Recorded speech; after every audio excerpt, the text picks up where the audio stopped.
বিভূতিভূষণ বন্দ্যোপাধ্যায়ের বাড়ি থেকে বেরিয়ে আমরা সোজা চলে এলাম সাউথ এশিয়ার সবথেকে বড় ল্যান্ড পোর্ট, যার থ্রু দিয়ে ভারত এবং বাংলাদেশের মধ্যে ব্যবসা বাণিজ্য হয়, সবথেকে বড় সাউথ এশিয়ার মধ্যে।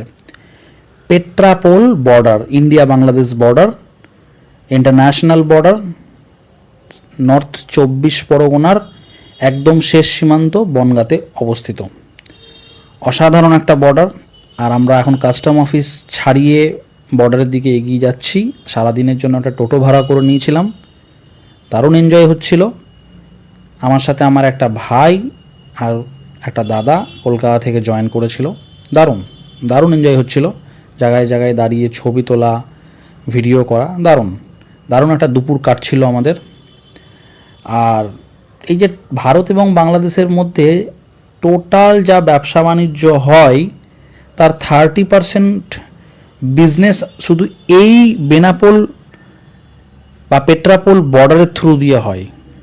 বেনাপোলটা হচ্ছে বাংলাদেশের দিকটাকে বলা হচ্ছে, আর পেট্রাপোল আমাদের ইন্ডিয়ার দিকটাকে।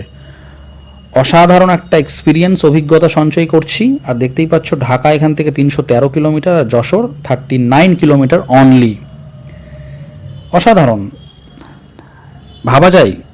এছাড়াও এটা শুধুমাত্র যে এখানে ব্যবসা বাণিজ্য হয় তা নয়, এই বর্ডারের থ্রু দিয়ে বছরে 22 লক্ষ ইন্ডিয়ানস এবং বাংলাদেশিরা এপার ওপার করে থাকে। চিন্তা করা যায় কতটা গুরুত্বপূর্ণ একটা বর্ডার। যাই হোক, এই বর্ডারে যদি তোমরা ঘুরতে আসো অবশ্যই একটা জিনিস মিস করবে না, সেটা হচ্ছে রিট্রিট সেরেমনি বা প্যারাড। বিএসএফ এবং বিজিবি তাদের মধ্যে একটা রিট্রিট সেরেমনি হয়, যেটা আমাদের ওয়াঘা বর্ডার, পাঞ্জাবের ইন্ডিয়া পাকিস্তানের যে ওয়াঘা বর্ডার, সেখানেও সেটা হয়ে থাকে, এখানেও হয়ে থাকে। বাট আমরা যখন গেছিলাম সেটা বন্ধ ছিল আনফর্চুনেটলি। অসাধারণ একটা এক্সপিরিয়েন্স, কেউ মিস করবে না রিট্রিট সেরেমনিটা, দারুণ লাগবে।